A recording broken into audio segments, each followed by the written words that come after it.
అందరికీ నమస్కారం. ఈరోజు మనం ఇండిపెండెన్స్ డే జరుపుకున్నాం. అందరూ కూడా బాగా ఘనంగా జరుపుకోవడం జరిగింది. అందులో భాగంగా ఈరోజు మన కళ్యాణదుర్గం పట్టణంలో కేపీఎల్ అంటే కళ్యాణదుర్గం ప్రీమియర్ లీగ్ అనే మ్యాచ్లు ఇక్కడ కండక్ట్ చేయడం జరిగింది. ఎందుకంటే మన ప్రాంతంలో క్రీడా స్ఫూర్తి కలిగిన వ్యక్తులు చాలామంది ఉన్నారు. వాళ్ళలో నైపుణ్యం గల వ్యక్తులు బయటకు తీయాలనే ఉద్దేశంతోనే ఈ కేపీఎల్ నిర్వహించడం జరిగింది. చాలా ఉత్సాహంగా రాత్రి 10 గంటలైనా కూడా ఇంతమంది వచ్చి ఉత్సాహంగా చూస్తున్నారంటే వీళ్ళకున్న క్రీడ మీద ఉన్న వాళ్ళకి ఎంతో పట్టు ఉంది. ఆ పట్టుని ఖచ్చితంగా మనం బయటకు తీయగలుగుతాం. ఈరోజు మ్యాచ్లు అన్నీ కూడా కనీసం 8 టీంలు 32 మ్యాచ్లు జరుగుతున్నాయి.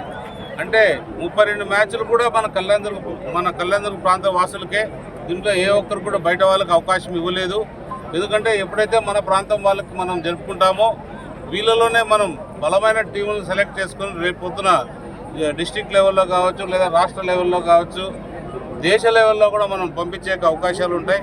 ఖచ్చితంగా కూడా మనం కృషి చేద్దాం.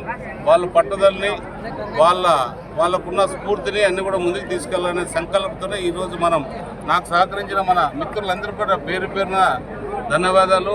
గోపి కావచ్చు, మన పవన్, మరి అనిల్, మరి ప్రకాష్, రాజేష్, అందరికీ పేరు పేరున ధన్యవాదాలు తెలియజేస్తున్నాం. మా నాయకులు కూడా ఒక్కొక్క టీంకి లీడర్షిప్ తీసుకొని వాళ్ళు కూడా అన్ని కూడా పట్టుదలతో స్ఫూర్తితో పోరాడుతున్నారు. ఇది ఒక మంచి స్ఫూర్తిదాయకమైన టోర్నమెంట్గా భావిస్తున్నాం. ఇంకా కూడా బాగా జరగాలని కోరుకుంటున్నాం. మనం ఫైనల్ రోజు చూద్దాం ఇంకా ఎలా ఉంటుందనేది అన్నీ చూసి మీకు తెలియజేస్తాం.